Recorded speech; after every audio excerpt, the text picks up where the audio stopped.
Rebonjour à tous, donc une troisième vidéo pour comprendre un tout petit peu le repérage dans le plan. On a vu dans la dernière vidéo qu'on pouvait facilement, qu'on avait déjà fait ça, repérer n'importe quel point qui était situé sur une droite. Et bien en fait on va se servir de ça pour pouvoir repérer les points dans le plan.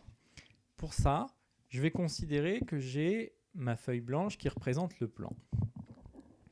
Alors, comme dans le cas du repérage sur une droite, on va devoir commencer par placer un point qui sera le point 0. Ce point 0, donc on indique 0 dessus, correspond du coup à ce qu'on va appeler l'origine du repère.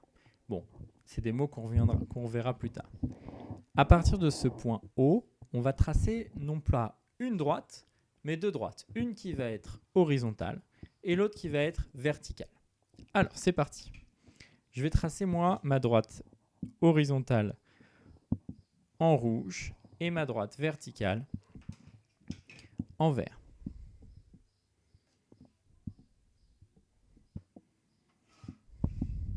Hop, ça ne va pas marcher.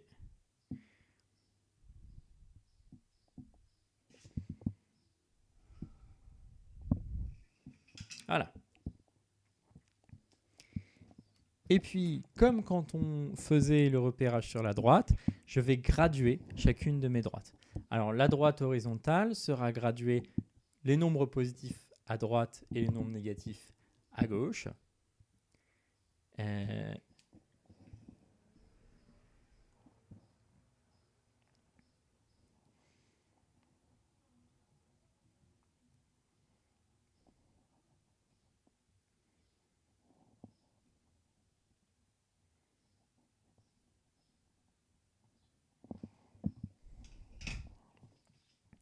Donc, comme si j'étais que sur ma droite, ici, je vais avoir une information de plus 1, plus 2, plus 3, plus 4, plus 5, plus 6, plus 7.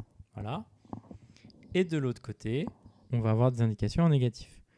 Moins 1, moins 2, moins 3, moins 4, moins 5, moins 6, moins 7, moins 8, moins 9. Alors, bon, il arrive aussi qu'on mette le plus ou qu'on ne le mette pas, hein, parce que les nombres positifs correspondent aux nombres qu'on a déjà utilisés pour l'instant. Donc, soit on met un plus devant, soit on ne met pas de plus, ça change rien. Et ma droite verte, qui est ma droite verticale, je vais également la graduer. Cette fois-ci, les nombres positifs seront en haut et les nombres négatifs seront en bas.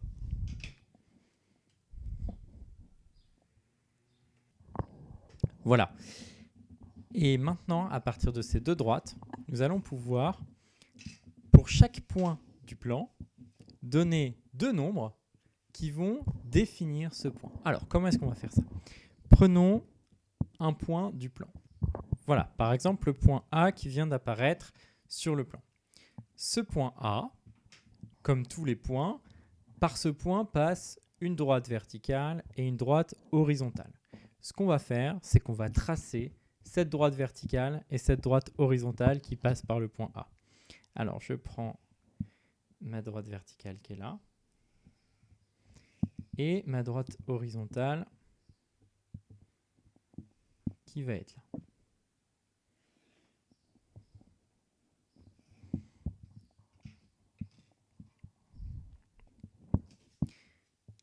Comme on le voit, les deux droites que j'ai tracées, la droite verticale et la droite horizontale, elles vont forcément couper nos deux droites de référence qu'on va appeler les axes du repère.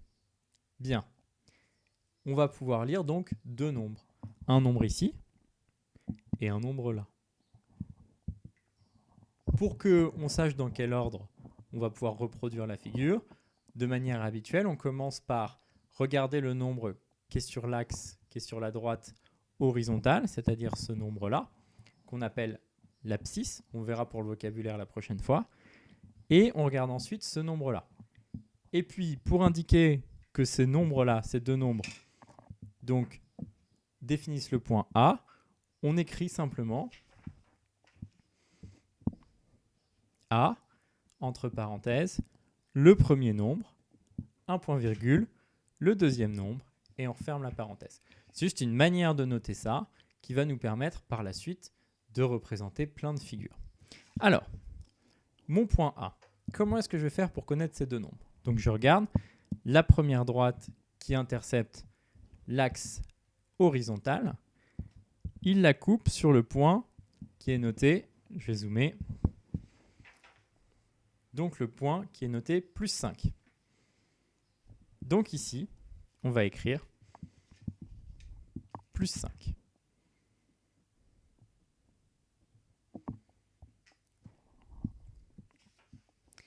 De l'autre côté, mon autre point, il coupe l'axe vert, je vais zoomer, à l'endroit qui est noté plus 6.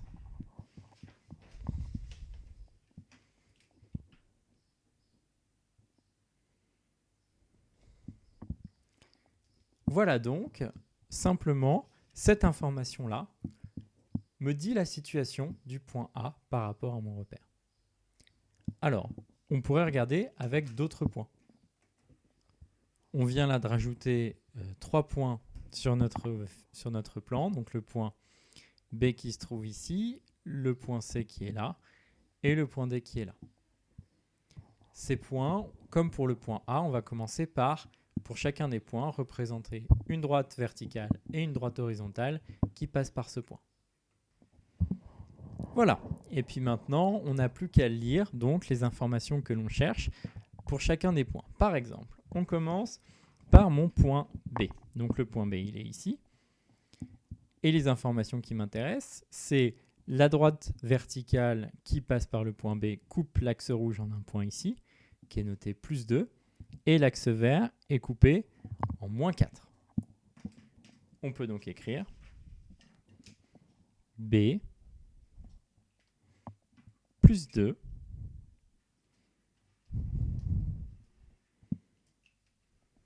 moins 4.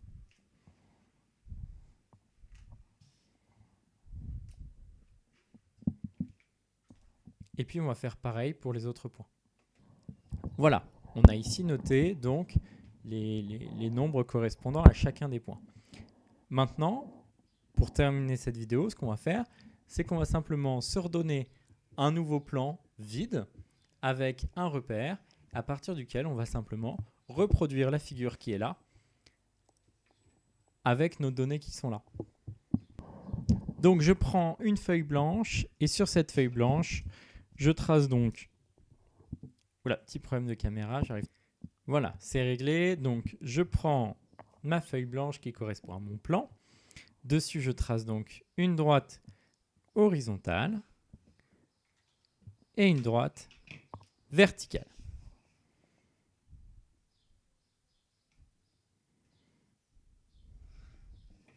À l'intersection de ces deux droites, on a notre point 0.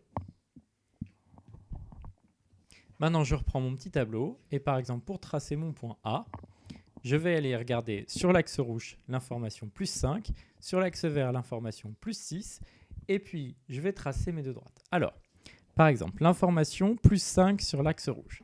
Donc je vais regarder 5 cm dans le sens plus,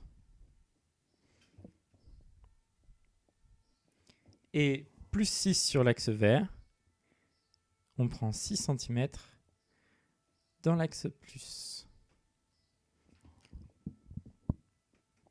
Pour trouver mon point A, il suffit maintenant que je trace la droite verticale qui passe par ce point et la droite horizontale qui passe par celui-là.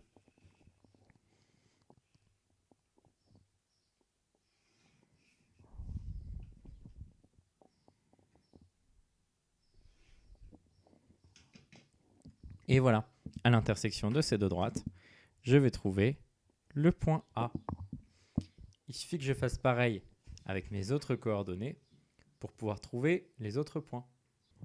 Et voilà, c'est fait. Et maintenant, ce qu'on peut voir, c'est que si je reprends ma figure de départ, donc ma figure de départ, elle est ici, et c'est en fait exactement la même que celle-là. Autrement dit, cette figure-là, elle peut être représentée complètement par ces informations ici. Dans la prochaine vidéo, on verra un petit peu le vocabulaire qui est lié à tout ça pour mettre des noms sur ces choses-là. D'ici là, il y aura un peu de travail à faire. Et du coup, je vous dis à la prochaine fois.